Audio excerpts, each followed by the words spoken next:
Decreto-Lei nº 4.657, de 4 de setembro de 1942. Lei de Introdução às Normas do Direito Brasileiro. O Presidente da República, usando da atribuição que lhe confere o artigo 180 da Constituição, decreta. Artigo 1º. Salvo disposição contrária, a lei começa a vigorar em todo o país 45 dias depois de oficialmente publicada. Parágrafo 1º. Nos estados estrangeiros, a obrigatoriedade da lei brasileira, quando admitida, se inicia 3 meses depois de oficialmente publicada. Parágrafo 2º. Revogado pela Lei nº 12.036, de 2009. Parágrafo 3º. Se, antes de entrar a lei em vigor, ocorrer nova publicação de seu texto, destinada à correção, o prazo deste artigo, e dos parágrafos anteriores, começará a correr da nova publicação. Parágrafo 4º. As correções a texto de lei já em vigor consideram-se lei nova. Artigo 2º. Não se destinando à vigência temporária, a lei terá vigor, até que outra modifique ou revogue. Parágrafo 1º. A lei posterior revoga a anterior quando expressamente o declare, quando seja com ela incompatível, ou quando regule inteiramente a matéria, de que tratava a lei anterior. Parágrafo 2º. A lei nova, que estabeleça disposições gerais ou especiais, a par das já existentes, não revoga nem modifica a lei anterior. Parágrafo 3º. Salvo disposição em contrário, a lei revogada não se restaura por ter a lei revogadora perdido a vigência. Artigo 3º. Ninguém se escusa de cumprir a lei, alegando que não a conhece. Artigo 4º. Quando a lei for omissa, o juiz decidirá o caso de acordo com a analogia, os costumes e os princípios gerais de direito. Artigo 5º. Na aplicação da lei, o juiz atenderá aos fins sociais a que ela se dirige e às exigências do bem comum. Artigo 6º. A lei em vigor terá efeito imediato e geral, respeitados o ato jurídico perfeito, o direito adquirido e a coisa julgada. Parágrafo 1º. Reputa-se ato jurídico perfeito, o já consumado segundo a lei, vigente ao tempo em que se efetuou. Parágrafo 2º. Consideram-se adquiridos assim os direitos que o seu titular, ou alguém por ele, possa exercer, como aqueles cujo começo do exercício tenha termo pré-fixo, ou condição pré-estabelecida inalterável, a arbítrio de outrem. Parágrafo 3º. Chama-se coisa julgada ou caso julgado, a decisão judicial de que já não caiba recurso. Artigo 7º. A lei do país, em que domiciliada pessoa determina as regras sobre o começo e o fim da personalidade, o nome, a capacidade e os direitos de família. Parágrafo 1º. Realizando-se o casamento no Brasil, será aplicada a lei brasileira quanto aos impedimentos dirimentes e às formalidades da celebração. Parágrafo 2º. O casamento de estrangeiros poderá celebrar-se perante autoridades diplomáticas ou consulares do país de ambos os nubentes. Parágrafo 3º. Tendo os nubentes domicílio diverso, regerá os casos de invalidade do matrimônio, a lei do primeiro domicílio conjugal. Parágrafo 4º. O regime de bens, legal ou convencional, obedece à lei do país, em que tiverem os nubentes domicílio, e, se este for diverso, a do primeiro domicílio conjugal. Parágrafo 5º. O estrangeiro casado, que se naturalizar brasileiro, pode, mediante expressa anuência de seu cônjuge, requerer ao juiz, no ato de entrega do decreto de naturalização, se apostilhe ao mesmo, a adoção do regime de comunhão parcial de bens, respeitados os direitos de terceiros e dada esta adoção ao competente registro. Parágrafo 6º. O divórcio realizado no estrangeiro, se um ou ambos os cônjuges forem brasileiros, só será reconhecido no Brasil depois de 1 ano da data da sentença, salvo se houver sido antecedida de separação judicial por igual prazo, caso em que a homologação produzirá efeito imediato, obedecidas as condições estabelecidas para a eficácia das sentenças estrangeiras no país. O Superior Tribunal de Justiça, na forma de seu regimento interno, poderá reexaminar, a requerimento do interessado, decisões já proferidas em pedidos de homologação de sentenças estrangeiras de divórcio de brasileiros, a fim de que passem a produzir todos os efeitos legais. Parágrafo 7º. Salvo caso de abandono, o domicílio do chefe da família estende-se a outro cônjuge e aos filhos não emancipados, e o do tutor ou curador aos incapazes sob sua guarda. Parágrafo 8º. Quando a pessoa não tiver domicílio, considerar-se-á domiciliada no lugar de sua residência ou naquele em que se encontre. Artigo 8º. Para qualificar os bens e regular as relações a eles concernentes, aplicar-se-á a lei do país em que estiverem situados. Parágrafo 1º. Aplicar-se-á a lei do país em que for domiciliado o proprietário, quanto aos bens móveis que ele trouxer, ou se destinarem a transporte para outros lugares. Parágrafo 2º. O penhor regula-se pela lei do domicílio que tiver a pessoa, em cuja posse se encontra a coisa apenhada. Artigo 9º. Para qualificar e reger as obrigações, aplicar-se-á a lei do país em que se constituírem. Parágrafo 1º. Destinando-se a obrigação a ser executada no Brasil, e dependendo de forma essencial, será esta observada, admitidas as peculiaridades da lei estrangeira quanto aos requisitos extrínsecos do ato. Parágrafo 2º. A obrigação resultante do contrato reputa-se constituída no lugar em que residir o proponente. Artigo 10. A sucessão por morte ou por ausência obedece à lei do país em que domiciliado o defunto ou desaparecido, qualquer que seja a natureza e a situação dos bens. Parágrafo 1º. A sucessão de bens de estrangeiros, situados no país, será regulada pela lei brasileira em benefício do cônjuge, ou dos filhos brasileiros, ou de quem os represente, sempre que não lhe seja mais favorável a lei pessoal do de cujus. Parágrafo 2º. A lei do domicílio do herdeiro ou legatário regula capacidade para suceder. Artigo 11. As organizações destinadas a fins de interesse coletivo, como as sociedades e as fundações, obedecem à lei do Estado em que se constituírem. Parágrafo 1º. Não poderão, entretanto, ter no Brasil filiais, agências ou estabelecimentos antes de serem os atos constitutivos aprovados pelo governo brasileiro, ficando sujeitas à lei brasileira. Parágrafo 2º. Os governos estrangeiros, bem como as organizações de qualquer natureza, que eles tenham constituído, dirijam ou hajam investido de funções públicas, não poderão adquirir no Brasil bens imóveis ou susceptíveis de desapropriação.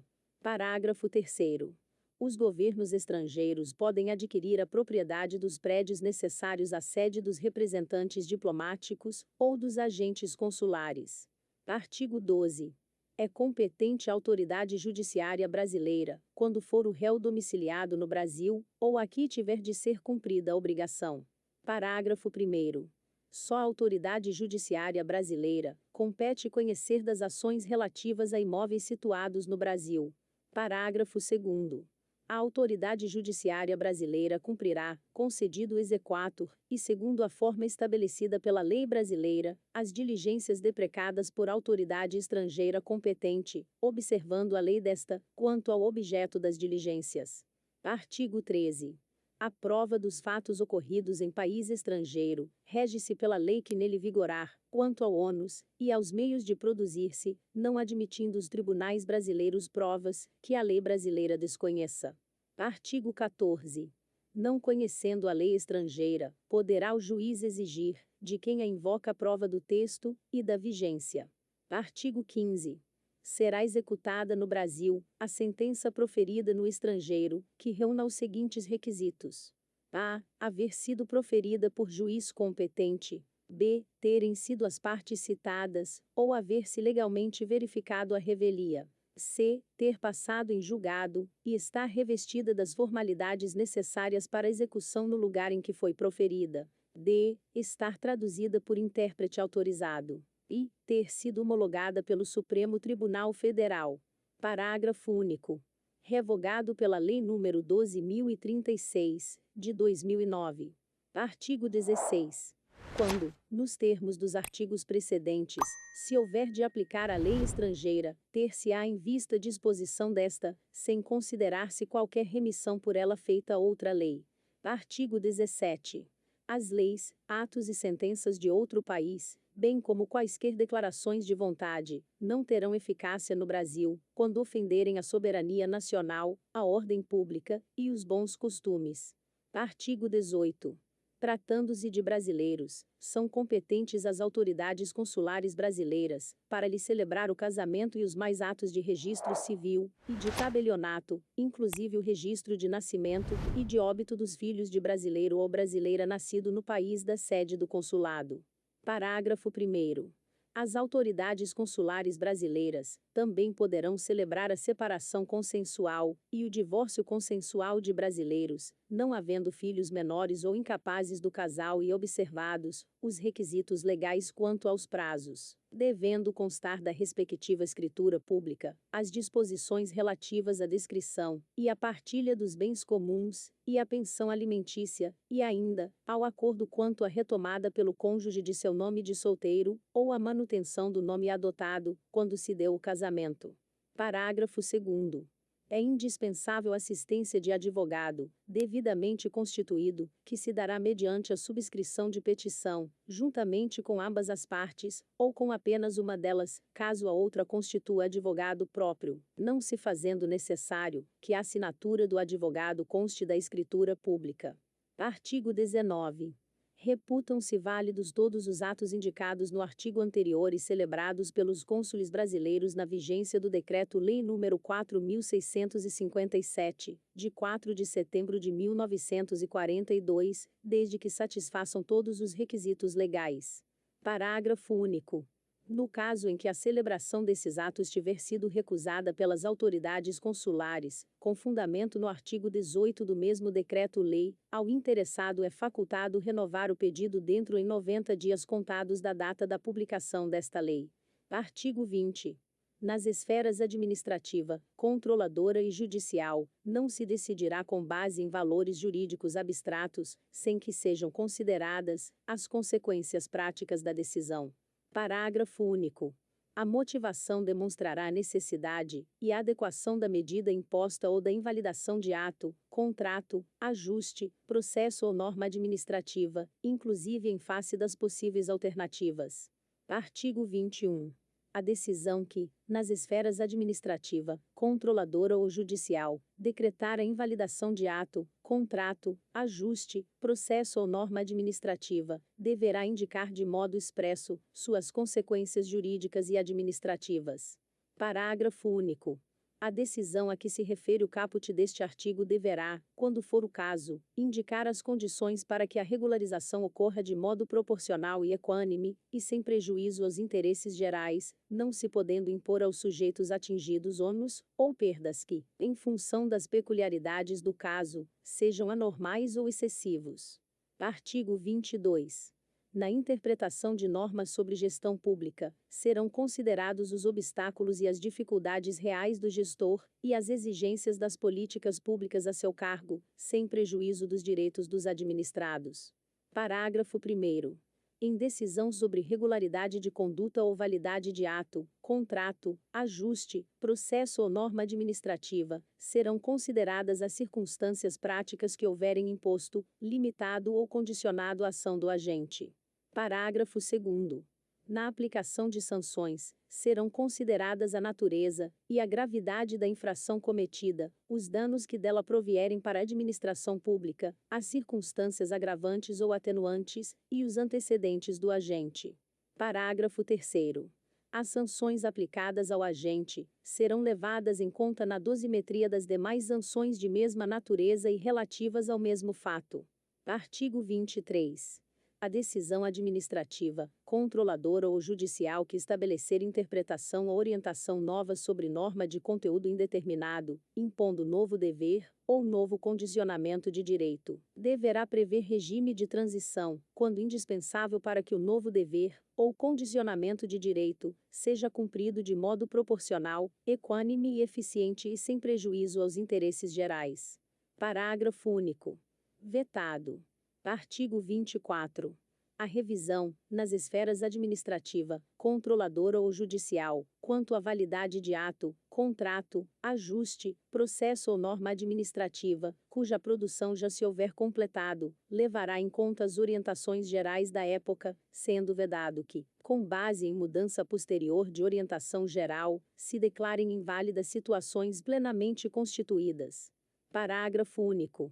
Consideram-se orientações gerais as interpretações e especificações contidas em atos públicos de caráter geral, ou em jurisprudência judicial ou administrativa majoritária, e ainda as adotadas por prática administrativa reiterada e de amplo conhecimento público. Artigo 25. Vetado. Artigo 26. Para eliminar irregularidade, incerteza jurídica ou situação contenciosa na aplicação do direito público, inclusive no caso de expedição de licença, a autoridade administrativa poderá, após oitiva do órgão jurídico, e, quando for o caso, após realização de consulta pública, e presentes razões de relevante interesse geral, celebrar compromisso com os interessados, observada a legislação aplicável, o qual só produzirá efeitos a partir de sua publicação oficial. Parágrafo 1º. O compromisso referido no caput deste artigo. Inciso 1. Buscará solução jurídica proporcional, equânime, eficiente e compatível com os interesses gerais. Inciso 2. Vetado. Inciso 3. Não poderá conferir desoneração permanente de dever ou condicionamento de direito reconhecidos por orientação geral. Inciso 4. Deverá prever com clareza as obrigações das partes, o prazo para seu cumprimento e as sanções aplicáveis em caso de descumprimento. Parágrafo 2º. Vetado. Artigo 27. A decisão do processo, nas esferas administrativa, controladora ou judicial, poderá impor compensação por benefícios indevidos ou prejuízos anormais ou injustos resultantes do processo ou da conduta dos envolvidos. Parágrafo 1º. A decisão sobre a compensação será motivada, ouvidas previamente as partes sobre seu cabimento, sua forma e, se for o caso, seu valor. Parágrafo 2º. Para prevenir ou regular a compensação, poderá ser celebrado compromisso processual entre os envolvidos. Artigo 28. O agente público responderá pessoalmente por suas decisões ou opiniões técnicas em caso de dolo ou erro grosseiro. Parágrafo 1º. Vetado. Parágrafo 2º. Vetado. Parágrafo 3º. Vetado. Artigo 29. Em qualquer órgão ou poder, a edição de atos normativos por autoridade administrativa, salvos de mera organização interna, poderá ser precedida de consulta pública para manifestação de interessados, preferencialmente por meio eletrônico, a qual será considerada na decisão. Parágrafo 1º.